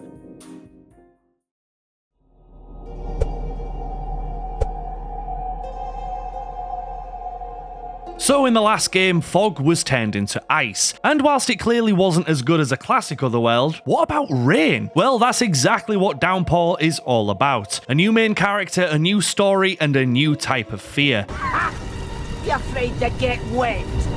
So let's once again see if it works in the game's favour, or if it's another change that just didn't need to be made. For the story this time around, we must play as Murphy Pendleton, a convict being transferred to a different prison. As all prison transfers do in media, it goes wrong, and we manage to escape after the bus crashes near Silent Hill. To come out victorious, we must once again wade through our fears and trauma and hope that the rain doesn't wash us away. So in the previous mainline entry in Homecoming, the combat system was horrendous, and unfortunately Downpour's combat system isn't really that good either. Instead of dodging to get the one-up on your opponents, here you will be alternating between attacking and blocking, and it's really surface level as every fight goes about the exact same way. Hit until the enemy starts to fight back and block when they do until they open themselves up for another barrage of attacks. It works, I guess, but it feels really lacking. We do see a mechanic return here, as like Origins, weapons now have durability. So throughout the game you'll be trying to make use of many weapons throughout, from knives to pans to chairs and, well, anything in between. And again, it's not the worst system as I never felt like I was without weapons, but I'm never a fan of durability mechanics, so that's just a me issue. Another returning feature from Homecoming is the choice system. At certain times during the game, you will be given two choices. There are a few that can of course change the ending of the game, but most of them don't feel like the most important choices a person could make. But like durability of weapons, this style of mechanic just really isn't my favourite, but I can definitely see the appeal. I think if anything, I would have wished that the choices I made would have had a bigger and more immediate impact, but again, it is what it is. Now let's move on to the enemies that you'll face throughout the title, and for the most part as well, I'm really not a fan. When I picture Silent Hill, I think of an array of different styles of nightmarish creatures, whereas the foes that we face in Downpour all kind of look the same. The most common enemy that you'll face in Downpour are the Screamers, and to me these are the weakest designs. They just look like zombies to me, and there isn't really anything nightmarish about them in the slightest, since this base model as well has hardly any variety throughout. The appearance of these monsters got old very quickly to me, and the rest of the enemies as well just leave too much to be desired. I would say that the strongest monster type in these games are the dolls. They need a unique way of taking them out, and I think they did give me the odd scare now and again. But of course, we need to talk about the Weeping Bats. These creatures suck to fight. They have a stupid amount of health, which means that they take a ridiculous amount of time to put down, but they will also knock you on your ass every couple of seconds, making interacting with these pricks just boring and a complete chore. So unfortunately, combat yet again is something that I just don't think they handled too well. On to a much more positive note though, I will say that I really enjoyed the Otherworld and the stages that you'll explore here in Downpour. A lot of the places seem larger than life, and it brings a new scale to these sections, which was really really nice to see, and I always had fun exploring all that I could, which felt a lot smoother after the nightmare stages of Shattered Memories. One more new addition to Downpour that I really enjoyed as well is the addition of side missions and objectives. Throughout your time exploring, you will bump into several people or situations where they need your help, and these were honestly really fun to go through. Now, to begin with, they aren't really that gripping, but if you push yourself through the first few, the rest that follow are genuinely some of the most fun that I've had in the game. Now, admittedly, the rewards could sometimes be a little bit underwhelming, but I'd still recommend you do every single one that pops up, as again, I would say that they are a wonderful addition that make a lot of sense and helps the world building a lot in Downpour. Another point of praise that I'll happily give this game is that to me, the story and the characters are really good. For the last few entries, there was a charm missing from the stories, and this is the first in a few titles where I tried to piece together what I think is happening as I played throughout, and with Murphy as a prisoner, I thought this could be really interesting, and I'm glad to say that I was pretty pleased throughout. On that, let's actually explain the full story, so that you have context on everything that I'm about to say. At the beginning of the game, one of the first things that you will see is Murphy killing somebody. Well, it turns out that this man known as a nonce killed Murphy's son. Murphy then went on a wild car chase to get into the same prison and get his revenge, thanks to the help of Corrections Officer Sewell, who you'd imagine has his own agenda as he is corrupt. That agenda was if Sewell let Murphy kill the man that killed his son, then he expects Murphy to kill Frank Coleridge, as he knows that Sewell is corrupt and is getting ready to rat him out, which makes complete sense as one of the main characters that you'll meet throughout is Anne Cunningham, a woman hell-bent on catching Murphy and throwing him in jail, but we never really knew the reason. Well, it turns out that Anne's father is Frank Coleridge, so since his death she has hated Murphy and wanted him dead to rights. But it's not that simple, as Murphy didn't actually kill Frank. He couldn't go through with it, so Sewell did it himself and pinned the blame on Murphy, which was a really nice twist that I again did not see coming. This to me was a really captivating story, and the pacing was fantastic. The confusion on why Anne wants to catch you so badly, the realization that Murphy isn't a bad guy in the slightest and just wanted to get revenge on his son's murderer, as I feel like any father would, and the endings do a really nice job of wrapping up the story as well. But fans of Downpour may have noticed that I've not mentioned a very important character, and that's because he deserves his own section. Let me introduce you to the Boogeyman, and he is a ruthless entity that cannot be reasoned with or calmed down. And honestly, I would say that this is one of the most intimidating presences of an enemy since Pyramid Head. He also holds the record for the scene that shocked me the most. At one point in the game, when you come across a very young boy who resembles your son, the Boogeyman just walks up and game ends him, and it genuinely made me gasp. This entire cutscene is incredible and really sets up the Boogeyman as a character that you do not want to mess with, and this was such a refreshing addition after Homecoming's fumbled ideas. Now, the Boogeyman himself also represents something slightly differently to his triangle-headed counterpart, as whilst there are layers to him where guilt and punishment are involved, to me the biggest driving factor of the Boogeyman is revenge and vengeance, and it was handled brilliantly. So on the whole, there's nothing really much more to talk about, folks. Silent Hill Downpour to me was actually a pleasant surprise. Now, the combat still sucks ass and there's no way to avoid that or the enemies that you face, but the story that it tells, the environments you get to explore, and the characters that you meet throughout really do make this feel like a decent Silent Hill game. Again, it's not going to compete with any of the Japanese releases, but to me this is definitely the best attempt since, and that deserves praise. So Downpour to me, whilst not being the best, it is a lot better than I think people give it credit for, which to me is why it is going to go just below the original as the new leader of the Western ones. If you don't like this game, I would heavily suggest you give it another chance and give it a benefit of the doubt. It is better than you might think. But alas folks, it's already time to move on. So with this entry, we are back to form a little bit, and I was very curious to see what the next chapter had in store for us. So let's open the next book of memories.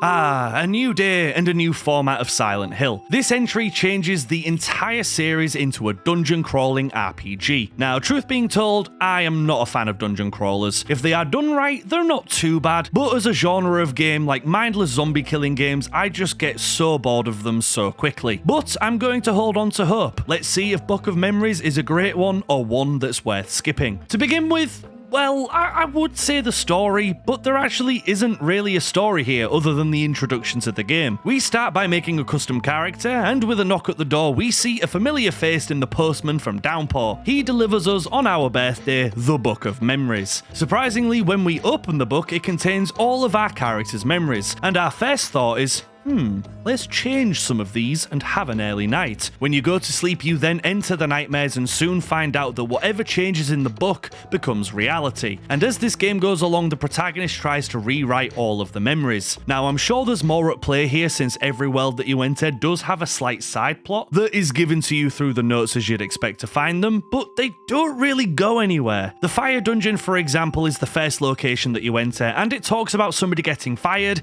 and something about a promotion, but it's just not engaging in the slightest and feels a really simple way to explain everything going along. So yeah, I can't say this game really has a story, or not one that I found anyway. So what about the gameplay? Well, as I said, it's a dungeon crawler, so you might predict the basics of this. We get dropped into the otherworld nightmares and must fight our way through levels collecting items, killing the many enemies that spawn, and you'll recognise an awful lot of them, and trying to make it to the end. When you reach it, complete a puzzle, fight a boss, and move on. Every single level plays exactly the same. So realizing this didn't exactly fill me with confidence that it would be a game that I could easily spend hours on. Combat also works exactly as you'd imagine. Find weapons lying around the levels and mash buttons when enemies are within judgment distance. And whilst the combat isn't bad and definitely serves its purpose, again, it's just mindlessly mashing buttons until everything on the screen is dead, only to do it in the very next room, and this just bored the sausage off me. But if I'm being totally honest, I'm not sure if it's because Book of Memories is a bad game, or if it's because I'm just not a fan of this genre to begin with. Other dungeon crawler mechanics are here as you'd expect them as well, as you can give your character small buffs by equipping charms and artifacts that will increase your speed, health, dexterity, and so on. And again, it seems to be implemented fine to me. But the most important question to me is, does this feel like a Silent Hill game? And whilst using that IP and turning it into a dungeon crawler may be a difficult challenge,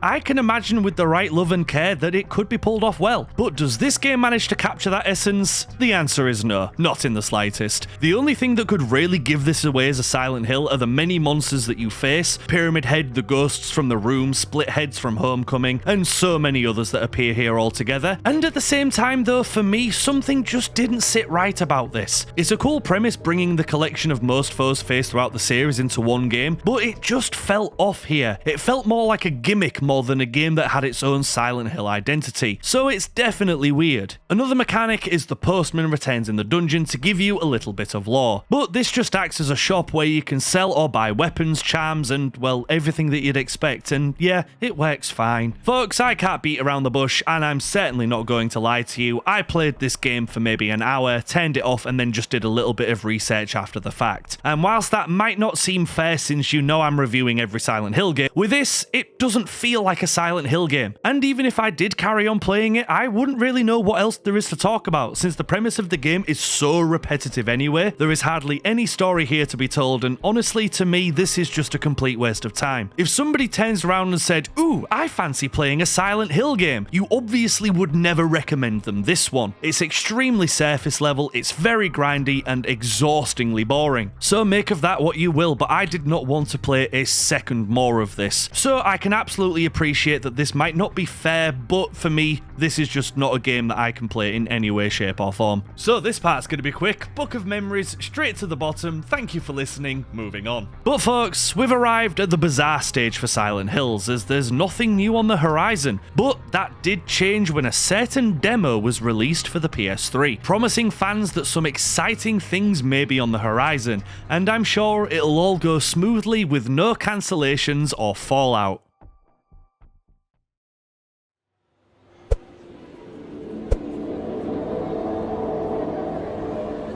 Oh boy, I actually cannot believe that I get to cover this game, as the one and only way to play PT now is by owning a PS3 that has it pre-installed before it was removed from the store. And since I'm not paying hundreds and hundreds of pounds for a demo, I didn't think I'd be able to cover this. But thankfully, that's where the incredible Earth Lydia comes into play, as she has exactly this, and was kind enough to let me borrow it so I could actually play PT for the first time and include it in the video to see what all the hype is about. So everybody, as a thank you, please go and follow Lydia on Twitch and YouTube. She is an incredible creator, a dear friend of mine, and I don't think I've met a bigger horror fan in my life, so if horror's your thing, go follow her now. So for those unaware, PT is a short demo that was meant to build hype around the release of the new Silent Hills with Hideo Kojima, Guillermo del Toro and Norman Reedus. Unfortunately, we never got to see this vision come to life because Konami are idiots. Like, how the hell do you fumble such an incredible lineup on one of the strongest horror IPs?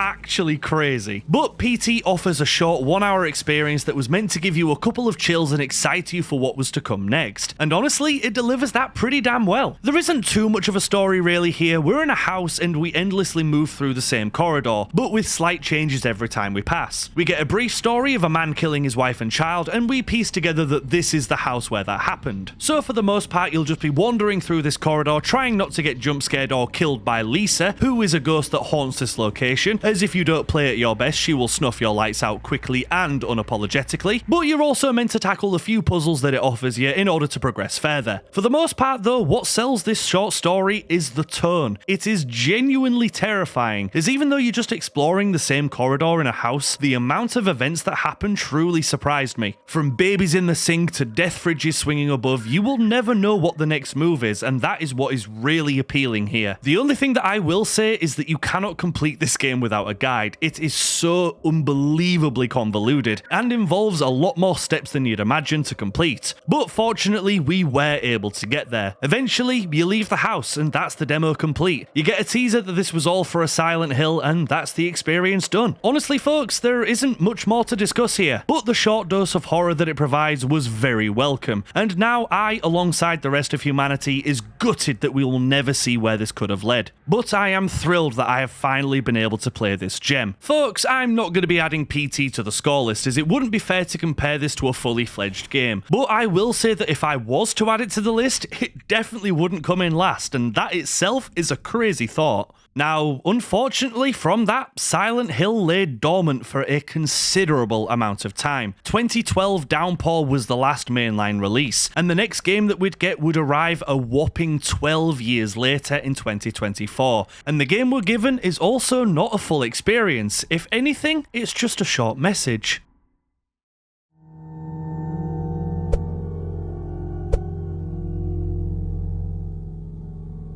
Silent Hill: A Short Message arrived on January of 2024 and offers fans another short dose of horror whilst they work on some bigger projects. Now, I saw this all over the place on release, and whilst I loved the design of the artwork, I never actually played it. So let's see if this game was worth the 12-year wait. The premise of the story is simple. We are in Germany, and the game follows Anita, who starts to receive strange messages from a friend who unalived herself. When we go to see what's going on, we shift into a nightmare as we get chased by a flower demon. For Silent Hill Short Message, a lot of things have changed to give a full experience in a short amount of time, as it takes only about an hour and a half to finish this game. Firstly, there's no combat at all. The only enemy that you'll see as well is the Sakura monster, and your only choice is to run away from it. There are a few small puzzles scattered throughout, but they are also fairly easy to complete. But this game does try to tell a narrative. The story is broken up into 3 chapters, and at the end of every chapter we must move into the next by jumping off at the same point that our friend did, and we wake up in a worse situation. Folks, unfortunately, I can't beat around the bush with this. The story here sucks,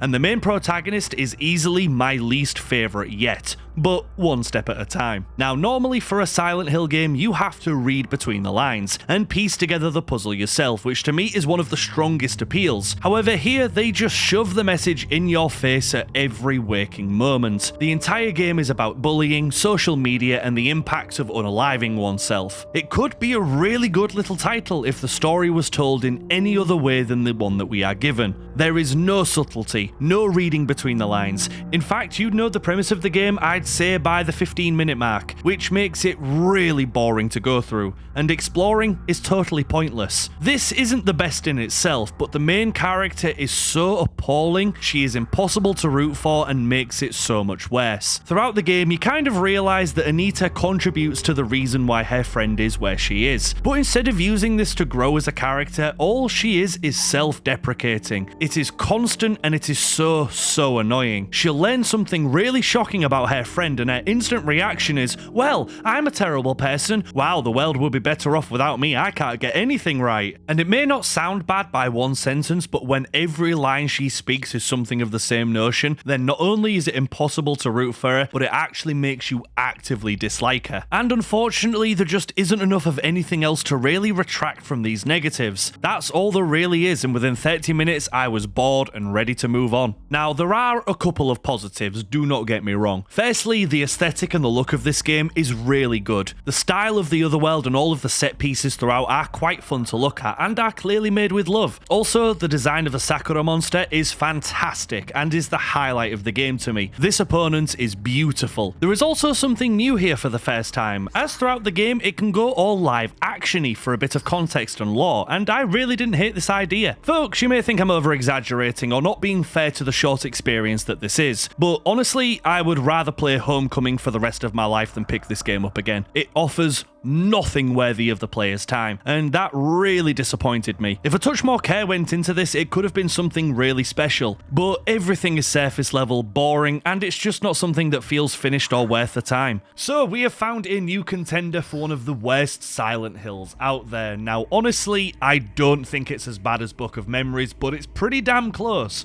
which is why a short message is going to take a seat just above it. But folks, don't you worry in the slightest, because Konami have a card up their sleeve. It knew to get interest back into Silent Hill, it would have to do something bold. Like the original Silent Hill, it was based on the success of Resident Evil. Resident Evil has made a brand new name for itself by remaking the classics, so Konami wanted in on that too.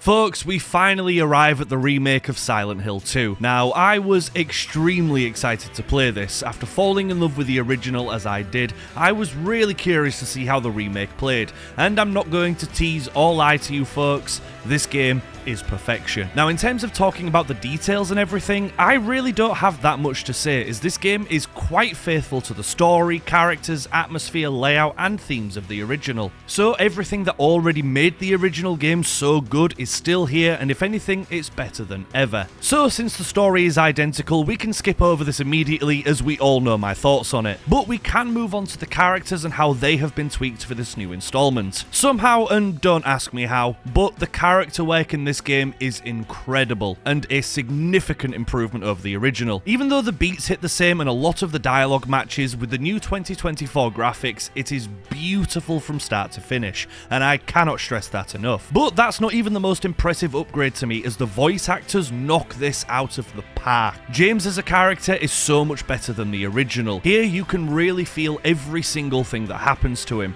and if the original game broke your heart, then this one will break it 2 times over. The scene where James meets Angela in the apartment buildings, in the original it's fantastic and confusing and heartbreaking, and here it just hits so much deeper. The cinematography here is jaw-dropping, as they really take advantage of the big mirror in the room and give us some stunning shots. And this is just a single example, but I promise you it happens constantly throughout the game. But for everything they kept the same, we do have quite a lot of tweaks when it comes to the remake. Some of the specific story parts have been edited ever so slightly, in that you now face your first enemy inside of a building instead of an under-bridge thingy, and Eddie and Laura aren't in the bowling alley anymore, as they are in the theatre, as just a couple of examples. Not only that though, entirely new sections have been added, and we've got a collection of new puzzles that need to be completed. This is obvious immediately, as one of the very first things that you do in the remake is work on a jukebox puzzle that has you explore all over town searching for components, and because of this, the exploration is so much more fun. And again, this just happens constantly throughout, making Silent Hill 2 Remake quite a bit longer than the original, but you will barely feel it, as everything has been added with love, care and thought, so it flows together brilliantly. Although it is worth saying that not every single new puzzle lands well to me, which is to be expected considering how many there actually are in this game. For example, I was a little bit confused by the moth lock door part of the game, and whilst this section is beautiful beautiful, the puzzle didn't make much sense to me even after I googled the answer. But thankfully the good puzzles outweigh the bad considerably, so it's barely a negative. The enemies and combat also echo the original pretty damn well, and finally we're back to good combat in a Silent Hill game. As for the most part, you can pick and choose your fights, so that classic feeling of outweighing the pros and cons to every encounter and choosing whether to engage with them or not returns, and it is better than ever. Also, some of the enemies have been slightly tweaked themselves, like the legs for example. As for the remake, the legs become bastards, and their entire purpose is to blend into the environment and jump at the player when they're not expecting it, to the point that if you're just walking around you may actually see the legs quickly scramble to get into place, which just adds to the fear of never knowing what's waiting you through the next door or around the next corner. The boss fights as well, I would say, are a considerable improvement to the original. Most of them remain the same, as you face Pyramid Head a couple of times, even though the location of the first fight is different. The fight with the flesh lips is a lot more intense because they lean into the ceiling movement a bit more, so you can become frantic wondering where they're going to pop out. But that could be said about every boss in the game really, and I loved every single one. It was a real pleasure seeing what they would keep and tweak when it came to these fights, but honestly they are really loyal to the source, so it's just more perfection really. Finally, we must talk about Pyramid Head, as he is back to his former glory here. He's scary, intimidating, and will give you the exact same notes and fear and dread as he did in the original. And dare I say, I think Pyramid Head has been improved slightly here as well. Only in small ways, but a perfect example is when James shoots him through the cupboard at the start of the game. He doesn't react and just simply gets bored and wanders off, instead of noticeably taking damage like he did in the first game. This just props him up as an even bigger threat, and I think it fits him more not to even flinch when being shot at. It is worth saying, however, that I experienced a hell of a lot of frame drops in this game, and it was noticeable, but I'm going to put that down to the fact that the game runs on Unreal 5. And to be honest, my PC is getting a little bit outdated, so I'm happy to give the game and the team the benefit of the doubt with this. Folks, you may think that this section has gone by really quickly, but there honestly isn't that much for me to talk about. As I said, it's hilariously faithful to the original, and the parts that aren't are improved significantly, so it would just be 15 minutes of me saying exactly what I said in the original game. This, without question, was an incredible surprise, and Team Bloober did a phenomenal job with the remake. Finally, a Western developer that truly understands the Silent Hill IP. And yes, whilst a lot of the work was already done, they still deserve credit, as with the small amount of tweaks and changes that they made, it could have easily been a car crash. But nope, this game, like the original, is a masterpiece through and through, and both deserve to be played and loved. But does this remake dethrone the original? And honestly, yeah, it does. I feel like this is the perfect Silent Hill. Everything that made the original so great has only been improved on, and genuinely I already cannot wait to play this again. So, the remake of Silent Hill 2, right to the top. But with that, folks, it is time to move on to the final game. Now, we know that there is a hell of a lot more Silent Hill coming our way in the future, but for now we have a single entry to go. And for this, we are travelling to Japan for an entirely new experience.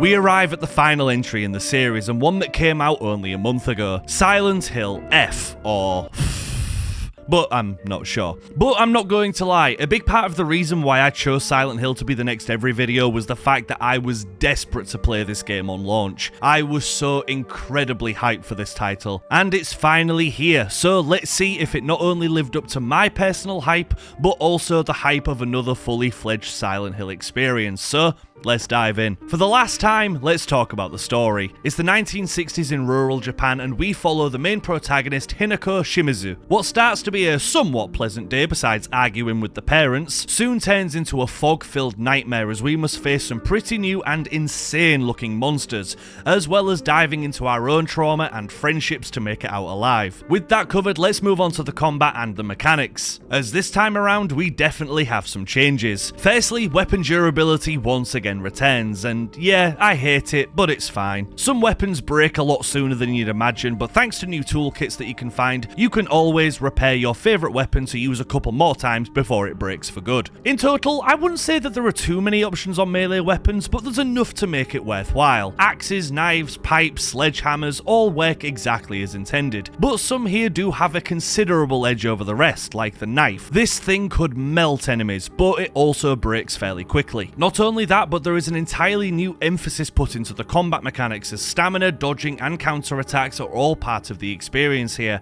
and for the most part, it's okay. I will say that the combat is fine and works well if you're fighting 1 or 2 enemies, but the second there are 3 or more on the screen, the combat does fall apart quite quickly in my eyes. But it's not the worst that we've played in this series, so just take it with a pinch of salt. It won't be for everybody, as it's definitely one of the more combat-focused Silent Hill games to date, and that's for both the good and the bad that it brings up. I can't waste any more time, folks. I need to talk about the enemies and the design, as honestly, I think that these are some of my favourites to date. All of the enemies look phenomenal and fit the Silent Hill theme perfectly. From the basic mannequin-looking creatures, which are terrifying, to the gigantic monsters and disgusting creatures that you'd expect. They are all here, and because of the new theme of the Japanese-inspired Otherworld, they look beautiful. And speaking of the Otherworld, my god, again, beautiful. The spider lilies, gross blobs, and everything in between slowly overtaking the main town as you go throughout the game was again just incredible, and this paired with the classic fog makes for one of the most visually stunning Silent Hills that we have ever had. But the actual Otherworld itself is slightly different here than what you're used to. Now, Hinako throughout the game will fall unconscious and wake up in a new Otherworld accompanied by one fox mask wearing Git. These sections look very nice indeed, but not in a gross or grotesque way. Here they serve as just a dark and menacing section where things don't look right, but you don't know exactly why. Don't get me wrong, there is a touch of body horror here from time to time, but normally it's just stunning architecture, a thin layer of fog, and some pretty intense sequences. And once again, it works in the game's favour, and the pacing between the 2 worlds feels really smooth. And speaking of Fox Mask, let's discuss the characters that you'll meet throughout your journey. The first group that you meet are your friends and schoolmates, your closest partner Shu, and close friends Rinko and Sakuko. These 3 become quite the focal point of Hinako's story, and whilst I will talk about spoilers here, I will try to keep them to a minimum considering how new this game is. The character work in these 3 is really intriguing, as loyalties are tested, and there is a section later in the game that will genuinely have you heartbroken, or at least it broke my heart through and through. These 3 make Silent Hill F, as they deliver the perfect amount of lore, breadcrumbs and backstory, whilst also dealing with their own confusion and ulterior motives that make the classic feeling Silent Hill story. Fox Mask is the next character you'll be constantly bumping into, and again, he is perfect. Equal parts kind and helpful, but you will never trust this person for a second, and not just because your childhood doll tells you not to. The story of this game is without question one of the strongest components, and it is the part that screams classical Silent Hill the most. You won't know what's going on, you're given very basic surface level information, but the true joy is figuring out what things represent and symbolize whilst trying to piece together exactly what's going on and why Hinako is the focus of such pain and anguish. This is where the game also takes us on a new path for the first time, as the ending you get on your first playthrough is set. Everybody will get the exact same ending on the first game, and when you go into New Game Plus, you're essentially playing a brand new game as all of the cutscenes change, dialogues change, and more of the puzzle is filled in, and to me this is a good and a bad thing. In total, there are 5 different endings to this game, and some are incredible, with entirely new boss fights that you won't find in the base, so replayability is through the roof for Silent Hill F. But there's also a negative, as for the first playthrough there are a couple of questions that you just don't get the answers for, unless you play again, and some of these felt a little bit restricted. As a small example, in your first playthrough you will not find out who is behind the Fox Mask, as this is revealed in New Game Plus, and I really feel like knowing who this entity is should have been revealed on the first playthrough, but it is a small negative.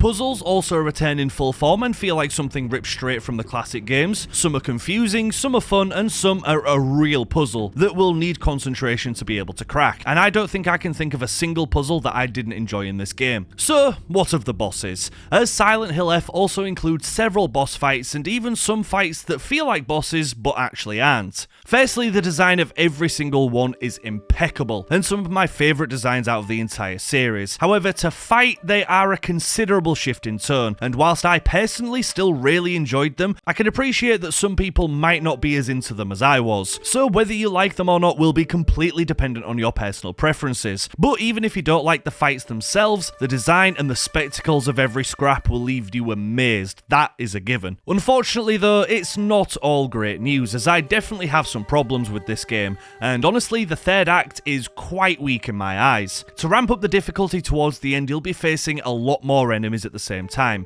as you work your way through the twisted world, and this is where the combat completely falls apart, and the game can get quite frustrating. For example, there's a section where you must fight 4 or 5 creatures in a little area, then that unlocks the next area, and then it's rinse and repeat for a good half an hour, and this part sucked. Not only do they not give you enough weapons for the fight, but because there are so many enemies on screen, chances are you'll just be stun locked into oblivion, which is one of the most frustrating things that can happen. Not only that, but on the day of playing this, optimization sucked. So this section turned into a PowerPoint presentation that actually crashed my stream and my PC. So unfortunately, it doesn't end on the greatest note. But we do still have a couple new features to talk about. Now, without getting too into it, let's sum up the symbolism and the messages that Silent Hill F tries to tell, as it is one of the strongest factors in the game. To me, the entire thing can be boiled down to jealousy, abuse, womanhood, and the expectations of women in early 60s Japan. Throughout the entire game, you'll find little snippets that really put into emphasis how difficult it would be to be a woman in this era of Japan, where you want to go against the curve, but everybody expects you to stay in line. And to me, it's masterfully done, and easily one of the strongest stories and symbolisms that we've had in a Silent Hill to date.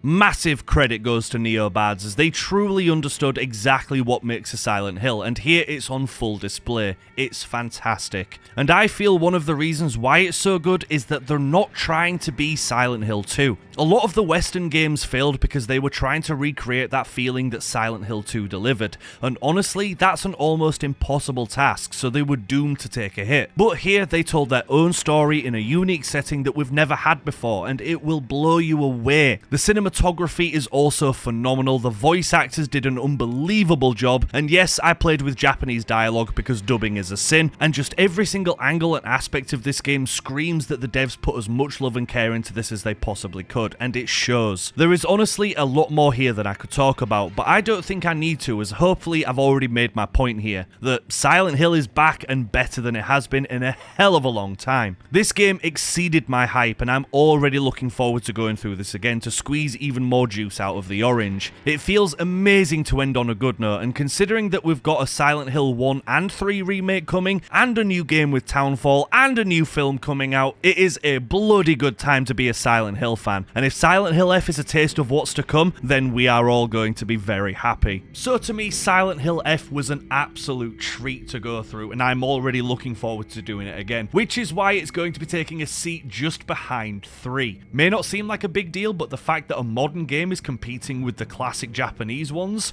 that should speak volumes on how highly I rank this. So folks, there we go, that is it. Thank you all so much for watching, thank you so much for being here, and I hope you didn't find my list too controversial. But please let me know down in the comments what your favourite and least favourite Silent Hill experience is. As somebody who has recently fallen in love with this, I'm very much looking forward to having a proper good discussion and seeing where everybody lies on this entire incredible series, so please let me know. Also, don't forget to like and subscribe once again, and let me know what series you want me to cover next. We do have a couple confirmed, but after that, who knows where we'll go, so please steer me. What should I play? And as always, another massive thank you to boot.dev for sponsoring this video. It means an awful lot, so please go and check that out, link in the description down below. But folks, I have already taken up far too much of your time already. Thank you all so much for being here. I hope you have a fantastic rest of your week, and I will hopefully see you all in the next video. So until then everybody, take care. Bye-bye for now.